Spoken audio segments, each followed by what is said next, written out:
What really causes delayed onset of muscle soreness, commonly referred to as DOMS? And a lot of the time you hear people saying it's metabolic byproducts, things such as lactic acid. However, when you look at lactic acid and metabolic byproducts, they normally buffered out of the body or the muscle, oxidized off within say half hour to 2 hours after a high anaerobic exercise session or training session. So when you're getting muscle soreness the day after or 2 days after, and muscle soreness seems to peak between 1 to 2 days after a heavy training session, then it certainly cannot be metabolic byproducts or lactic acid, because that's all been removed by then. So what is it?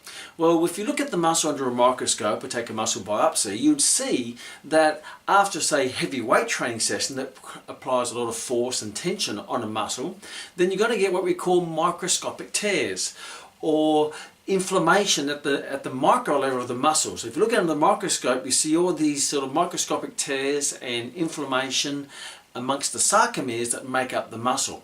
Now that inflammation starts to swell up, push up against the nerve endings, and gives it that sensation of pain. So micro tearing of the muscle is what causes delayed onset muscle soreness, which is 1 to 2 days after.